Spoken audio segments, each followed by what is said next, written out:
আচ্ছা, recorder on. তো যেটা হচ্ছে যে নাইমের প্রশ্ন অনুযায়ী সেটা ছিল যে সি স্ট্রাকচারের ক্ষেত্রে আমরা যে স্ট্রাকচার দিয়ে নরমালি একটা ডিফাইন করতে পারি নতুন একটা স্ট্রাকচার, মানে নতুন যে প্রিমিটিভ ডাটা টাইপ গুলো আছে, ইন্টিজার, ফ্লোট, ডাবল ক্যারেক্টার বা যে বেসিক ডাটা টাইপ আছে, এগুলোর সাহায্যে সংমিশ্রণে কাস্টমাইজ যদি কোনো ডাটা টাইপ বানাতে চাই, সেক্ষেত্রে আমরা নরমালি জাস্ট স্ট্রাক্ট এই কিওয়ার্ডটা ব্যবহার করতে পারি।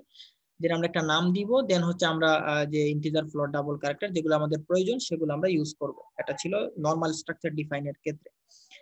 বাট এই সেম জিনিসটার ক্ষেত্রে আমরা আরেকটা জিনিস এখানে দেয়া ছিল, সেটাকে বলা হচ্ছে টাইপ ডেফ। আমরা যদি একটু শেষের দিকে যাই এই স্লাইডের, সেখানে আচ্ছা এই লেকচারে কি টাইপ ডেফ নেই? এটা মনে পরের লেকচারে এড করা হয়েছে। আচ্ছা, এটা ডাইনামিক মেমোরি এলোকেশন এড করা হয়েছে। যাই হোক, আরেকটা জিনিস হচ্ছে এখানে আপনি টাইপ ডেফ কথাটা লিখে সেম জিনিসটা কাজ করতে পারেন। সো টাইপ ডেফ লিখলে কি পরিবর্তন আসে দেখেন। নরমালি ধরুন আমরা একটা পার্সন নামে একটা স্ট্রাকচার বানাবো, যে পার্সনের মধ্যে ওই ব্যক্তির নাম থাকবে, তার হচ্ছে সিটি নাম্বার থাকবে মনে করেন, এবং হচ্ছে তার স্যালারি থাকবে। ওকে, তো এই ক্ষেত্রে আপনি যদি জাস্ট স্ট্রাক্ট দিয়ে কাজটা করেন, তাহলে আপনি যখন ভেরিয়েবল বানাবেন, মানে আপনাকে তো দিন শেষে কাজ করতে হবে ভেরিয়েবল নিয়ে। তো সেই ভেরিয়েবল বানানোর সময় আপনাকে লিখতে হবে স্ট্রাক্ট পার্সন, মানে এই যে উপরের পুরোটা লিখতে হবে, এবং এটা প্রতিবারই যতবার ভেরিয়েবল ক্রিয়েট করতে যাবেন ততবার লিখতে হবে।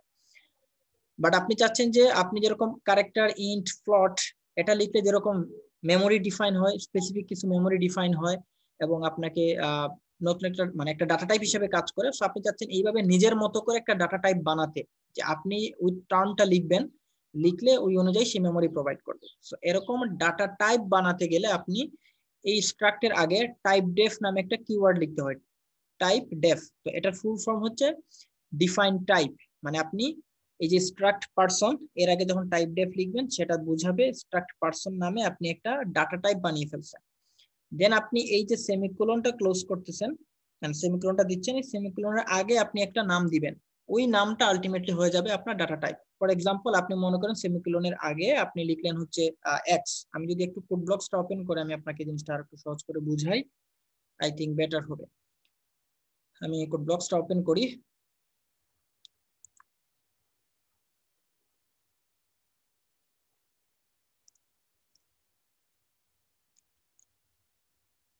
স্ক্রিন শেয়ারে ফুলটা নিয়ে আসি।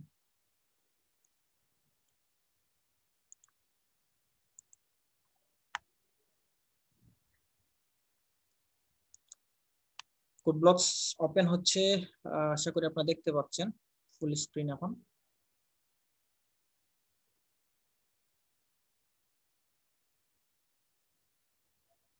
আচ্ছা, তো আমরা এখন একটা দেখি কোড ব্লকস এর জিনিসটা আমি একটু প্র্যাকটিক্যালি করে আপনাকে দেখাই, এই জিনিসটা আর একটু সহজ হবে। তো ধরেন আমরা একটা ডাটা টাইপ বানাবো। ফার্স্টে আমরা নরমাল স্ট্রাকচার দিয়ে করলাম। সো নরমাল স্ট্রাকচার দিয়ে করতে গেলে আমরা জানি যে, আচ্ছা একটা সেভ করে রাখি, কন্ট্রোল এস, একটা নাম দিলাম, ধরেন হচ্ছে টেস্ট দিলাম। ওকে, আমরা লিখলাম হচ্ছে স্ট্রাক্ট, তারপরে ধরেন হচ্ছে পার্সন নামে বানাবো। ওকে, সো পার্সন, এবার সেকেন্ড ব্র্যাকেট দিয়ে আমরা হচ্ছে এর ভিতরে কি কি দিতে চাই, যেসব ডাটা টাইপ গুলো, ধরেন আমরা হচ্ছে একটা ক্যারেক্টার টাইপের নাম রাখতে চাই। সো ক্যারেক্টার নেম পার্সনের থাকবে, এর হচ্ছে লেংথ ধরেন 100 দিলাম ফর এক্সাম্পল। আমরা এখানে হচ্ছে ইন্টিজার টাইপের একটা ভেরিয়েবল নিব, ধরেন আমরা এটার নাম দিলাম হচ্ছে আইডি ফর এক্সাম্পল। আমরা ফ্লোট নামে যদি আপনি একটা নিতে চান, ধরেন ফ্লোট নামে আপনি স্যালারি নামে নিলেন, অথবা আপনি আরো চাইলে আদার্স ফিচার আপনার যেগুলো প্রয়োজন সেগুলো আপনারা নিলেন। সো এই যে স্ট্রাক্ট পার্সন নামে একটি স্ট্রাকচার বানালেন, এখন যদি আপনি এই টাইপের একটা ভেরিয়েবল বানাতে চান, সেই ক্ষেত্রে ধরেন আপনি ভয়েড মেইন, একটা মেইন ফাংশনের মধ্যে আপনি এটার কাজ করবেন। সো আপনাকে যেটা করতে হবে যে স্ট্রাক্ট পার্সন, আপনি যেহেতু ভেরিয়েবল প্রয়োজন, সো আপনি স্ট্রাক্ট পার্সন এই পুরো উপরের অংশটুকু আপনার ইউজ করতে হবে। এটুকু করার পরে আপনি যাই লিখবেন, মানে যে ভেরিয়েবলটা লিখবেন সেটা একটা ভেরিয়েবল থাকবে। কারণ আমরা লিখলাম p1 বা ভেরিয়েবল 1, ভেরিয়েবল 2, এরকম আপনি যে কয়টা ভেরিয়েবল আপনার প্রয়োজন আপনি নিতে পারেন। স্ট্রাক্ট পার্সনের কিন্তু নরমাল পয়েন্টার সবকিছু নেওয়া যায়, পয়েন্টার এরে সবকিছু আপনি ক্রিয়েট করতে পারেন। সো এবার যদি আপনি হচ্ছে এই যে ভেরিয়েবল 1 ডট দেন, ডট দেওয়ার পরে হচ্ছে আপনি আসলে এই জিনিসগুলো ব্যবহার করতে পারেন, যে আপনার নেম এটা ব্যবহার করতে পারেন, তারপর হচ্ছে আইডি, এগুলো সবগুলো ব্যবহার করতে পারেন। যেহেতু নেম হচ্ছে একটা স্ট্রিং, তো স্ট্রিং এর ক্ষেত্রে আসলে স্ট্রাকচারের ক্ষেত্রে ডিরেক্টলি বসানো যায় না ভ্যালু, সেক্ষেত্রে স্ট্রিং strcpy স্ট্রিং কপি নামে একটা বিল্ট ইন লাইভ ফাংশন আছে, লাইভ মানে যেটা হচ্ছে লাইব্রেরি ফাংশন, এটার হেল্প নিতে হয়। সো আমরা এখানে এই যে নেম, এটা হচ্ছে ভেরিয়েবল ওয়ান ডট নেম, এর মধ্যে আমরা রাখতে চাই ধরেন হচ্ছে নাইমের নামটাই রাখবো, যেহেতু নাইম প্রশ্ন করছে ফর এক্সাম্পল। আচ্ছা, সো এই নাইম নামটা হচ্ছে কপি হয়ে ভেরিয়েবল ওয়ান এর নেমের মধ্যে থাকবে। আচ্ছা, এবার যদি আপনি সেম কাজটা ধরেন ভেরিয়েবল টু তে করতে চান, সেক্ষেত্রে জাস্ট হচ্ছে আপনি যে ভেরিয়েবল ওয়ান এর বদলে টু, এখানে আপনি অন্য কারো নাম দিতে পারেন। আচ্ছা, ধরেন দিলাম হচ্ছে রায়ান। এবার হচ্ছে আদার্স যে ভেরিয়েবল গুলো আছে সেগুলোতে আপনি সেভাবে ইউজ করতে পারেন। ভেরিয়েবল ওয়ান ডট, এবার হচ্ছে আপনি ধরেন আইডি, আইডির মধ্যে হচ্ছে আপনি কোন একটা আইডি দিবেন, ধরেন আমরা দিলাম আপাতত 1 2 3 4 5। ভেরিয়েবল টু ডট আইডির মধ্যে আপনি অন্য একটা কিছু দিলাম র্যান্ডমলি। ওকে, এভাবে আপনি চাইলে সবগুলা ব্যবহার করতে পারেন। আমি আর খুব লম্বা না করে আমি জাস্ট প্রিন্টএফ এ চলে যাই। ধরেন এখানে আমরা প্রিন্টএফ করতে গেলে প্রথম ব্যক্তিটা দেখবো, তাই তো? তো পার্সেন্টেজ এস আমরা স্ট্রিং দেখতে চাইলে, এবং পার্সেন্টেজ ডি হচ্ছে আমরা ইন্টিজার দেখতে চাইলে। আচ্ছা, আমরা আগে আইডি দেখবো, তারপর হচ্ছে নাম দেখবো ফর এক্সাম্পল।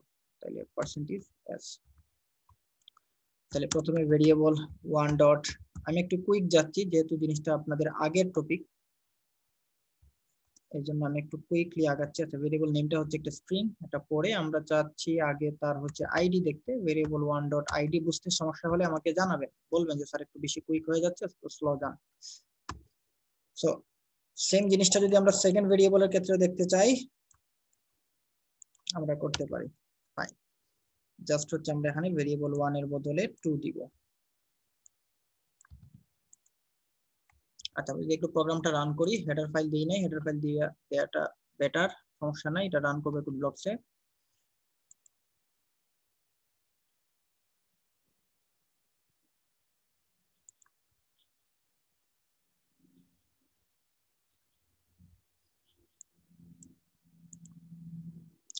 কনসোল কি দেখা যাচ্ছে আপনাদের? কনসোল দেখতে পাচ্ছেন? জি স্যার। জি স্যার। জি স্যার। আমরা নিউ, আচ্ছা একটা নিউ দেই না, একটা নিউ লাইন দিয়ে দেই। ওকে, ফাইন। সো আবার রান করলাম, দেখবেন নিচে কিছু ওয়ার্নিং আসছে। ওয়ার্নিং গুলো হচ্ছে যে আপনার হেডার ফাইল দেই না, এই জন্য হেডার ফাইল দিয়ে দিলে এটা সলভ হয়ে যাবে। জাস্ট হচ্ছে প্রিন্টএফ ব্যবহার করার জন্য আমরা হচ্ছে স্ট্যান্ডার্ড ইনপুট আউটপুট stdio.h এটা দিব, আর স্ট্রিং কপি যেটা ব্যবহার করছি স্ট্রিং এর কাজ করা string.h, এই দুটো হেডার ফাইল ব্যবহার করলে কোনো ওয়ার্নিং থাকবে না। আচ্ছা, তো দেখেন আমরা প্রথম যেভাবে দিছিলাম, দেখেন প্রথম হচ্ছে 1 2 3 4 5 হচ্ছে প্রথম ভেরিয়েবলের আইডি এবং তার নাম হচ্ছে নাইম। আর সেকেন্ড ভেরিয়েবল হচ্ছে আমরা আইডি দিছিলাম 5 3 4 5 6, যেটা দিছিলাম সেই অনুযায়ী নাম আসছে। সেইভাবে আমরা চাইলে স্যালারিটাও এড করে দিতে পারি ভেরিয়েবল ওয়ান ডট দিয়ে। তো এটা সুবিধা হচ্ছে দেখেন একটা ভেরিয়েবল, মানে এই যে ভেরিয়েবল ওয়ান, এই এক নামের মধ্যে আমরা নাম রাখতে পারতেছি, এই একটা নামের মধ্যে আমরা আইডি রাখতে পারতেছি। দ্যাট মিনস আমরা সিকোয়েন্সিয়ালি ডাটাগুলো একসাথে পাচ্ছি, যেটা বললাম প্যাকেট আকারে। আমরা টিফিনের যে এক্সাম্পল দিছিলাম, যে বক্স গুলো, মনে করেন এটাকে একটা বক্স, যে কোন টিফিনের বক্স এটা, সেটা হচ্ছে যে ভেরিয়েবল ওয়ান বলে দিচ্ছে। যে আমরা যদি নাইমের তথ্য চাই, তাহলে নাইম হচ্ছে ভেরিয়েবল ওয়ান নামক যে বক্সটা আছে সেই বক্সের মধ্যে আছে, বা সেই টিফিনের মধ্যে আছে, বা সেই স্ট্রাকচারের মধ্যে আছে। তো আপনার জন্য যদি এই প্রথম ব্যক্তির নাইমে যদি সব তথ্য আপনি চান, তার হচ্ছে নেম চান, তার আইডি প্রয়োজন, তার স্যালারি প্রয়োজন, তাহলে আপনি ভেরিয়েবল ওয়ান ধরে আগাবেন। ভেরিয়েবল ওয়ান ডট যখন আপনি নেম দিবেন তার নাম পাবেন, ভেরিয়েবল ওয়ান ডট যখন আইডি দিবেন তার আইডি পাবেন, ভেরিয়েবল ওয়ান ডট স্যালারি দিবেন তার স্যালারি পাবেন। আপনি এখানে আরেকজনেরটা পাবেন না। তো এটা হচ্ছে আপনার সুবিধা। যদি আপনি এখানে স্ট্রাকচারটা ডিফাইন না করতেন, তাইলে আসলে এই দুইজনের তথ্য, এখন কার নাম কোনটা, কার নামের সাথে কার আইডি, এগুলো কিন্তু আপনি তখন ম্যাচ করতে পারতেন না। তো এই প্রবলেম সলভের জন্য নরমাল স্ট্রাকচার। এবার আসি আমরা টাইপ ডেফ ব্যবহার করলে কি সুবিধা হয়। আর যেমন এখানে দেখেন, আপনি যখন এই যে ভেরিয়েবল ওয়ান ভেরিয়েবল টু লিখতেছেন, তার আগে কিন্তু আপনাকে পুরো স্ট্রাক্ট পার্সন, পুরো অংশটুকু লিখতে হয়েছে। দ্যাট মিনস আপনি এখনো কোনো ভেরিয়েবল, নতুন কোনো ভেরিয়েবল বানান নাই, আপনি ভেরিয়েবল সরি নতুন কোনো ডাটা টাইপ বানান নাই, আপনাকে স্ট্রাক্ট পার্সন পুরো অংশটুকু ইউজ করে আপনাকে কাজ করতে হয়েছে। বাট আপনি এটাকে আরো শর্ট করতে চাচ্ছেন। ধরেন আমরা এখানে লিখলাম হচ্ছে টাইপ ডেফ, এই টাইপ ডেফ কথাটা লেখার পরে আপনি এই যে সেমিকোলন আছে, সেমিকোলনের আগে আপনি একটা কিছু লিখবেন। ধরুন আমরা এখানে আপনি যে নামে ডাটা টাইপ বানাতে চান, ডাটা টাইপ মানে হচ্ছে আপনার এখানে আছে ক্যারেক্টার, ইন্টিজার, ফ্লোট, আপনি এই ধরনের আরেকটা ডাটা টাইপ বানাতে চান আপনার মতো করে, যেরকম আপনারা ইউজার ডিফাইন ফাংশন বানান, মানে আপনার নিজের মতো করে কিছু ফাংশন বানান, আপনি ওই নামে ডাক ডাক দিলে ওই ফাংশনটা কল হয়। তো ঠিক তেমনি আপনি নিজের মতো করে একটা ডাটা টাইপ বানাবেন। সেরকম যদি করতে চান, ধরেন আমরা এখানে পি নামে একটা মনে করেন আমরা ডাটা টাইপ বানাবো, অথবা পিআর, এই পার নামে একটা ডাটা টাইপ বানাবো। এখন যখনই আপনি পার কথাটা বলবেন, সে আপনাকে স্পেসিফিক কিছু মেমোরি দিবে, যেরকম ইন্টিজার, ক্যারেক্টার, ফ্লোট দেয়। তো আপনি তখন দেখেন এই যে স্ট্রাক্ট পারসন, এই পুরোটুকু না লিখে আপনি যদি জাস্ট এই কথাটা বলেন, এই যে এখানে যে পার্টটা লিখছেন এটা দেন, তাহলে সে কিন্তু আপনাকে ভেরিয়েবল ক্রিয়েট করে দিচ্ছে। এই যে ভেরিয়েবল 1, ভেরিয়েবল 2, এরা কিন্তু এই পার্ট টাইপের ভেরিয়েবল। এখন এই পার্টটা কি টাইপের? পার্ট হচ্ছে একটা কাস্টমাইজ ডাটা স্ট্রাকচার বা কাস্টমাইজ ডাটা টাইপ। তো এই টাইপ ডেফ ব্যবহার করার কারণে আপনার এই জিনিসটা সহজ হচ্ছে এবং আপনি আপনার মতো করে কাস্টমাইজ ডাটা টাইপ বানাতে পারতেছেন। সো আপনাকে বারবার যে স্ট্রাক্ট পারসন এটা লেখা লাগবে না। সো আপনার কোন একটা প্রোগ্রামে আপনি চাইলেন আপনার মতো করে আপনার নামে একটা ডাটা টাইপ বানাতে, বা আপনার প্রয়োজন অনুযায়ী সেই রিলেভেন্ট একটা নামে ডাটা টাইপ বানাতে, সেক্ষেত্রে আপনি কাজটা করতে পারেন। আমরা যদি প্রোগ্রামটা রান করি দেখবেন সেম আউটপুট আসবে, সেম কাজ করবে, সেম কাজ। তাহলে সুবিধা হচ্ছে আপনাকে এখানে বারবার স্ট্রাক্ট পারসন এই কথাটা লেখা লাগতেছে না। সো স্যার আবার একটু বলবেন যে পার যেটা দেখলাম, পার ভেরিয়েবল এটা? আচ্ছা, এটা হচ্ছে জাস্ট হচ্ছে আপনি একটা যেরকম আপনি মনে করেন যে CHAR ক্যারেক্টার নামে আপনি একটা ডাটা টাইপ আপনার আছে, আপনার বিল্ট ইন করা, তাই না? ওইটা আপনি ক্যারেক্টার বললেই সে আপনাকে 1 বাইটের মেমোরি দেয়। মানে এক ক্যারেক্টার মানে হচ্ছে 1 বাইট। এখানে যেহেতু 100টা দেয়া, তার মানে আপনি টোটাল 100 বাইটের একটা 100 বাইটের মেমোরি পাচ্ছেন, যার নাম হচ্ছে নেম। আপনি যখন ইন্ট বলতেছেন, ইন্ট বললে সে আপনার কম্পিউটার থেকে 4 বাইটের একটা মেমোরি আলাদা করে ফেলতেছে, 4 বাইটের একটা ব্লক আপনাকে আলাদা করতেছে। ওই ব্লকের বা ওই অ্যাড্রেসের নাম দিচ্ছেন আপনি আইডি, মানে আইডি নামে ডাক দিলে ওই অ্যাড্রেসটা পাবেন। আপনি যখন ফ্লোট বলতেছেন, তাহলে ফ্লোট মানে হচ্ছে 8 বাইট। তো আপনার কম্পিউটার থেকে সে 8 বাইটের একটা মেমোরি ব্লক আলাদা করে ফেলছে, যার নাম দিছে হচ্ছে স্যালারি। এখন যদি আপনি স্যালারি নামে ডাক দেন, তাহলে ওই 8 বাইট মেমোরি আপনি ব্যবহার করতে পারবেন। সো এভাবে আপনি চাচ্ছেন যে আপনার মতো করে একটা নামে ডাক দিবেন, সেখানে হচ্ছে মাল্টিপল টাইপের মেমোরি আসবে। তো কিরকম মেমোরি আসবে দেখেন, আমরা যদি হিসাব করি, যদি ক্যারেক্টার মানে হচ্ছে 1 বাইট, তাহলে এখানে 100টা ক্যারেক্টার দেয়া আছে, তাহলে 100 বাইট মেমোরি পাচ্ছেন। এখানে ধরুন আপনি পাচ্ছেন হচ্ছে আইডির কারণে 4 বাইট, তাহলে 104 বাইট। আর ফ্লোট হচ্ছে ধরুন আরো 8 বাইট, তাইলে 104 আর হচ্ছে 8, 112। সো আপনি 112 বাইটের মেমোরি, মানে একবার কল করবেন, মানে একটা ভেরিয়েবল বানাবেন, একটা ভেরিয়েবলের মধ্যে আপনি একসাথে 112 বাইটের মেমোরি পাবেন, যেখানে কিছু ক্যারেক্টারও থাকবে, কিছু ইন্টিজার থাকবে, কিছু ফ্লোট থাকবে। এটা যদি করতে চান, সেক্ষেত্রে আপনাকে স্ট্রাক্ট পারসন হেল্প নিতে হবে। আর যদি এটাকে আপনি ডাটা টাইপ বানায় ফেলতে চান, যেমন আপনি যে স্ট্রাক্ট পারসন না বলে আপনি যেরকম ক্যারেক্টার বলেন, ইন্ট বলেন, ফ্লোট বলেন, এভাবে আপনি একটা কথা বলবেন বা একটা নাম দিবেন, যেই নামে ডাক দিলে আপনার ওই টাইপের 112 বাইটের মেমোরি দিবে। সেক্ষেত্রে আপনি টাইপ ডেফ কথাটা শুরুতে লিখবেন, এবং এটা শেষ হওয়ার পরে আপনি এখানে যে নামে ভেরিয়েবল যে নামে ডাটা টাইপ বানাতে চান সেই নামটা দিবেন। পরবর্তীতে আপনি এই নামটা কল করলেই আপনি এরকম ভেরিয়েবল বানাতে পারবেন।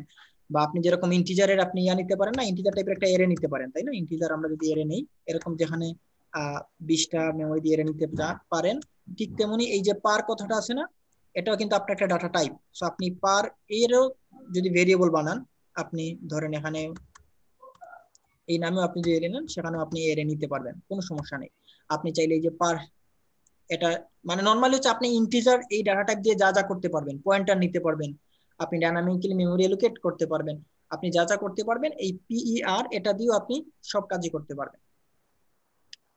বুঝাতে পারছি? জি স্যার। আপনাদের কি এখন টাইপ ডেফ আর নরমাল স্ট্রাকচার যেটা, সেটার মধ্যে কি পার্থক্য বোঝা গেছে?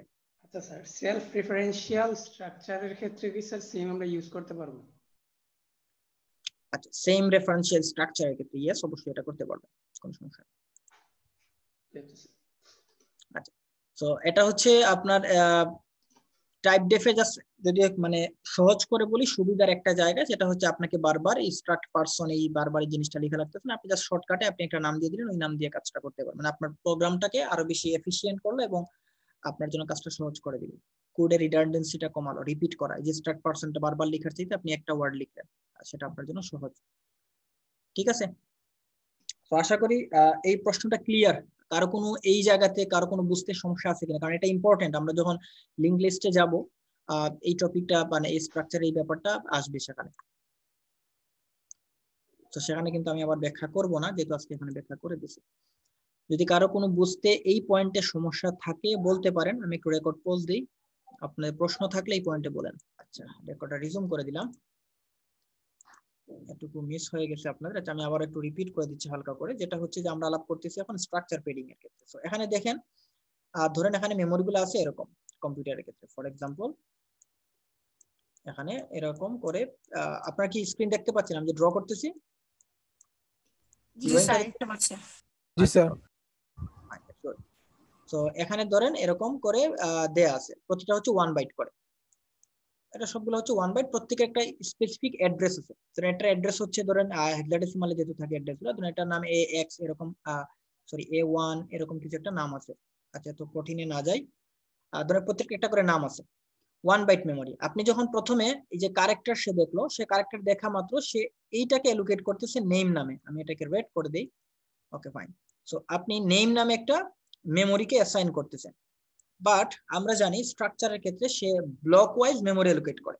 So block wise memory allocate করার কারণে এই যে যদিও সে নেম নামে একটা বাইটকে ইন্ডিকেট করতেছে, বাট সে ব্লককে দখল করতেছে ঠিক 4 বাইটের একটা ব্লক, এই ব্লকটা দখল করতেছে। এরপরের যখন আপনি ক্যারেক্টারে যাবেন, সেই ক্যারেক্টার চলে আসতেছে, যেহেতু এটা সেম ক্যারেক্টার, এখানে ক্যারেক্টারের সেম টাইপের ব্লকের মধ্যে পড়ে, সে এই ব্লকের সেকেন্ড মেমোরিটাকে নিবে, এটা হচ্ছে নেম 2। এরপরে দেখেন আইডি কিন্তু ইন্টিজার টাইপের, এটা হচ্ছে নিউ ডাটা টাইপ, নতুন অন্য ধরনের ডাটা। তো সেক্ষেত্রে আপনার সে এই ব্লকের মধ্য থেকে ডাটা নিতে পারবে না, মানে এই ব্লকের পর থেকে, মানে এই জায়গা থেকে আমরা একটা গ্রিন কালার করে দিচ্ছি, ঠিক এই জায়গা থেকে পরবর্তী 4 বাইট মেমোরি, এটা হচ্ছে ধরেন 4 বাইট, এই 4 বাইট মেমোরি হচ্ছে এই আইডি নামক জিনিসটা অ্যালোকেট করবে। তারপরে আসছে স্যালারি, আদার্স আরেকটা ডাটা টাইপ, সে হচ্ছে এই 4 বাইটের ঠিক পর থেকে শুরু করবে, এখান থেকে শুরু করবে, পুরো 8 বাইট নিবে, আরো এখানে জায়গা ধরে আছে মেমোরি 8 বাইট নিবে। তাহলে এই যে প্রথম যে 4টা ব্লকের মধ্যে দুইটা ক্যারেক্টার দুইটা ব্লক দখল, মানে দুইটা অ্যাড্রেস দখল করলো, বাকি যে দুইটা অ্যাড্রেস ফাঁকা পড়ে থাকলো, এই দুইটা অ্যাড্রেসকে বলা হচ্ছে স্ট্রাকচার পেডিং। মানে আপনার এই দুইটা অ্যাড্রেস অযথা নষ্ট হচ্ছে। আমরা যদি এই পার্সন নামক মেমোরি বা ভেরিয়েবলের টোটাল কতটুকু মেমোরি দখল করছে সেটা যদি আমরা জানতে চাই, তাহলে দেখবেন সে এটা সহ বলবে আপনাকে, মানে টোটাল আপনাকে এখানে বলে দিবে 4 বাইট 16 বাইটের কথাই বলবে। বুঝতে পারছি? আপনারা কি পয়েন্টটা বুঝতে পারছেন নাকি সমস্যা হচ্ছে? বুঝতে পারছি। জি স্যার। আচ্ছা, ওকে, ফাইন। তো ব্যাপারটা হচ্ছে, এটা হচ্ছে স্ট্রাকচার পেডিং বলতে এটাই বোঝাচ্ছে যে আপনার ক্যারেক্টারের ক্ষেত্রে সে ব্লক ফিল আপ করতে না পারলে সেই জায়গাটা মানে আনইউজ থেকে যায়। আবার আপনি যদি এখানে ক্যারেক্টার টাইপের মনে করেন আরো দুইটা ভেরিয়েবল আপনি নিলেন, ধরেন এখানে আপনি এ বি নামে আরো দুইটা ভেরিয়েবল নিলেন, এবার কিন্তু আর স্ট্রাকচার পেডিং এ মেমোরি আর নষ্ট হবে না। সেক্ষেত্রে আপনার এই যে বাকি দুইটা, একটা এ হয়ে যাবে, একটা বি হয়ে যাবে, যেহেতু সেম টাইপের ডাটা। সো ফাহাদ আহমেদ রুহান, আপনি একটু হ্যান্ড রেজ করছেন, আপনি প্রশ্ন করতে পারেন, আমি একটু রেকর্ড পজ দেই। এই জিনিসগুলো আমরা যে ব্যাখ্যা করলাম স্ট্রাকচার পেডিং নিয়ে, সেই ব্যাপারে এই স্লাইডে দেখবেন, এটা অলরেডি আপনাদেরকে দেয়া আছে, এখানে এগুলা নিয়ে আরো বিস্তারিত আলাপ করা হয়েছে এক্সাম্পল সহ। আমরা যদি একটু স্ট্রাকচার পেডিং এই স্লাইডে, পরের স্লাইডে মেবি, আচ্ছা দেখি তো এখানে কিনা, আচ্ছা তাহলে পরের স্লাইডে স্ট্রাকচার পেডিং, এটা আমি আপনাদের হয়তো দেই নাই তাইলে, আচ্ছা ডাইনামিক মেমোরি অ্যালোকেশনের ওই চ্যাপ্টারে থাকতে পারে। আচ্ছা আমি একটু দেখি, এটা হচ্ছে টাইপ ডেফ। আচ্ছা এই লেকচারটাকে আমি আপনাদের দিছি,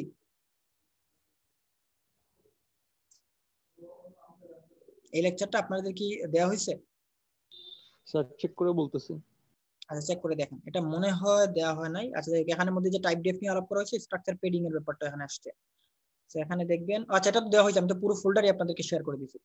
এই পুরো ফোল্ডারের মানে এখানে যতগুলা এই যে স্লাইড আছে সবগুলোই তো আপনাদেরকে শেয়ার করা আপনাদের সাথে, তাই না? এই পুরো ফোল্ডার আপনাদের শেয়ার করে দিয়েছি, যে ক্লাসরুমে দেখে নিন, সেখানে আছে, দেখতে আপনি এটা পাবেন, আলাদা করে দেওয়ার দরকার নেই। সো এখানে দেখেন টাইপ ডেফ নিয়ে আলাপ করা হয়েছে লাস্টের দিকে, স্ট্রাকচার, হ্যাঁ, স্ট্রাকচার পেডিং এর ব্যাপারটাও এখানে দেখবেন, এই যে সুন্দর করে যে অ্যাড্রেস সহ এই যে আপনাকে বলে দিচ্ছি ইন্টিজার আইডি নিলে আপনার 4 বাইটের অ্যাড্রেস কি হয়, এই যে আরেকটা ইন্টিজার নিচ্ছেন তার 4 বাইট, এই যে ক্যারেক্টার নিলে কি হচ্ছে, এই জিনিসগুলো আমি যেটা বললাম তার ব্যাখ্যার সাথে মিল রেখে আপনি সাইটগুলো একবার দেখবেন। এই যে চিত্র সহ আপনাকে মানে স্লাইডে সবকিছু বলা আছে। আই থিংক আপনাদের এই পয়েন্টটা এবার বুঝতে আর সমস্যা হবে না যদি বাসায় একটু সময় দেন। আর আমার আমি তখন যেটা ব্যাখ্যাটা দিলাম সেই ব্যাখ্যাটা আপনাদের মাথায় থাকে। সো এখানে প্রোগ্রাম সহ আপনাকে রান করে, একটা প্রোগ্রাম রান করে এটা সহ আপনাকে বোঝানো হয়েছে যে 16 বাইট 20 বাইট কি হচ্ছে না হচ্ছে। So structure padding I think clear. আমরা যদি আপনাদের এখানে কোনো প্রশ্ন না থাকে আমরা পরের টপিকে যেতে পারি। রেকর্ডার রিজিউম দিলাম। ওকে, আমরা এখন একটু যেটা দেখবো সেটা হচ্ছে আমি রেকর্ডারটাকে একটু ইয়া করে স্প্লিট করি।